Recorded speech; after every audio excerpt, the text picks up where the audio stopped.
Welcome to Kick-Ass Switch, putting the K in magic. I'm Joanna DeVoe, and you're watching another video about the law of attraction. And this time, I want to address something that I brought up in my last video, and that is how to pivot out of a bad mood.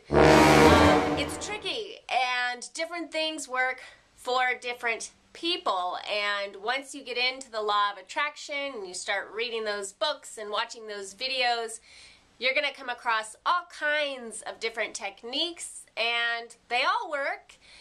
It just depends on you and what your preference is and what works for you. So I'm going to share a few things that have worked for me in the past and take them or leave them. Before I even was introduced to the law of attraction, I was a big fan of Tony Robbins.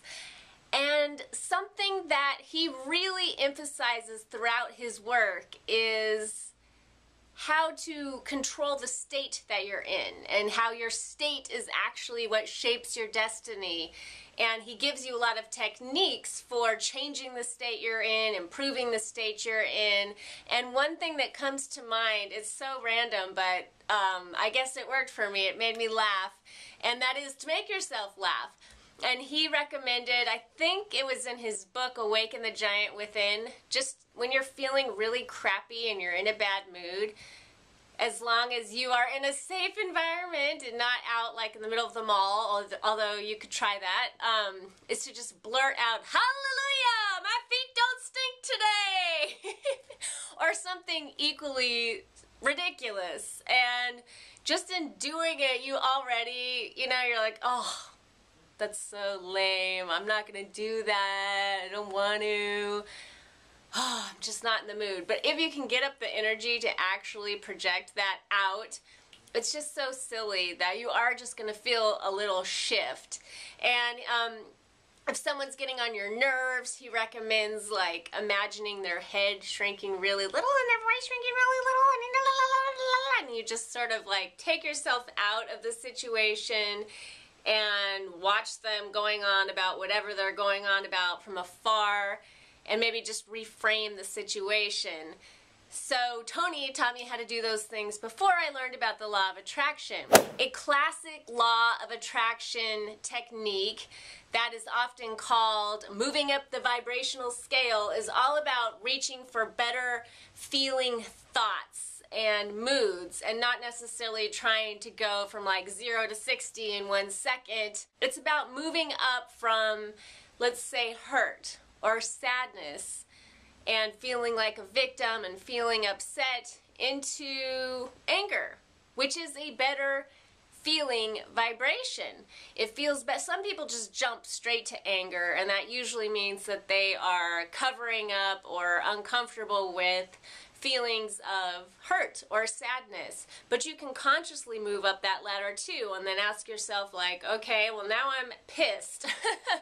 So what would feel better than that, And then you move up maybe irritation, just feeling irritated in a bad mood feels better than being angry, and you just keep slowly moving up the vibrational scale. You can use journaling to do this, or just your imagination, until you get to a state that you would prefer to be in. I just want to say, I don't think it's bad to be sad or upset or even angry. I think we are all humans, so we all have those emotions.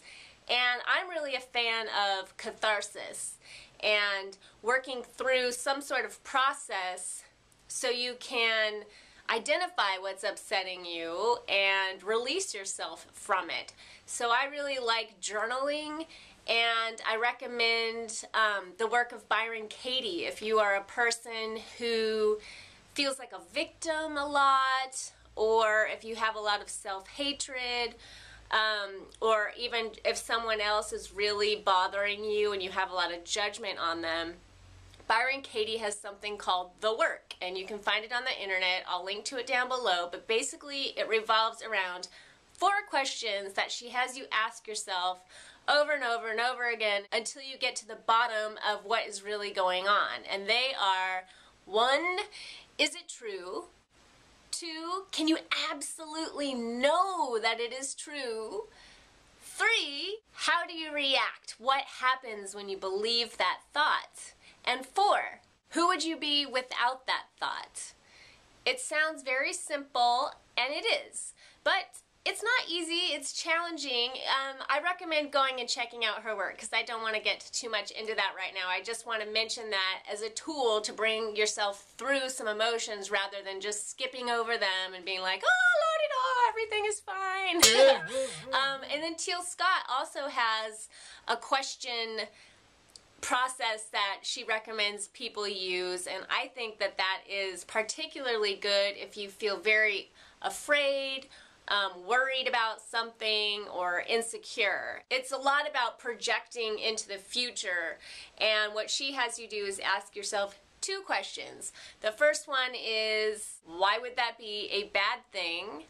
And the second one is, what would it mean if that were true?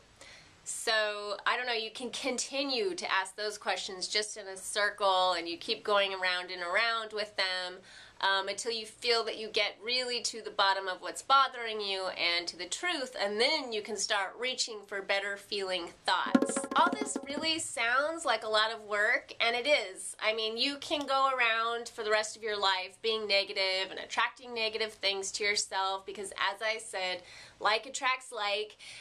But that also takes a lot of work and a lot of time, and really it's kind of the lazy way out because you don't really want to deal with all of this spiritual work or being patient with other people or digging deep into your psyche to figure out why you're having these feelings, but you end up having to deal with it anyway, so you might as well be conscious of the process.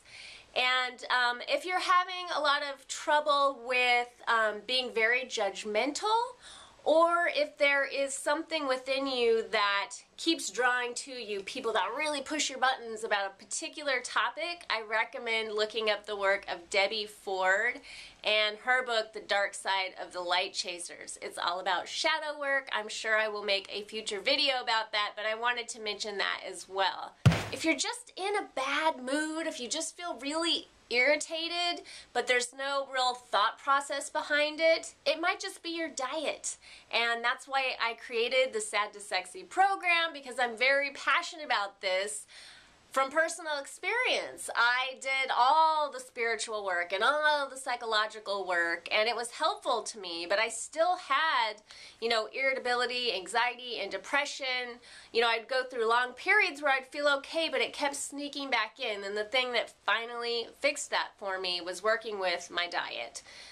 So it's really about what you eliminate from your diet, which is mainly sugar, processed food, and sometimes dairy, and definitely gluten. Definitely look into that if you're having mood issues. You don't have to run around like Pollyanna and everything is happy and blissful to work with the law of attraction. You can be a very down-to-earth, real kind of person and practice this way of life. It is magical. It really is at the heart of what magic is. If you're a person who loves magic or even witchcraft, and you know, you've got all your spell books, you know, your big fat recipe books, and you buy all the candles and the herbs and all of that stuff to try to get yourself into a state and raise energy and send the energy toward whatever it is you're trying to manifest, you are practicing the law of attraction. And it might be fun and interesting to take all of that out of the equation, take away all the accessories and tools, and just work for a while with your mind. And if you are not a person that is into all the tools and bells and whistles or witchcraft and all of that, law of attraction is just so simple, and it's really fun. So I recommend giving it a try. It's a fun way to live. Much love. Peace.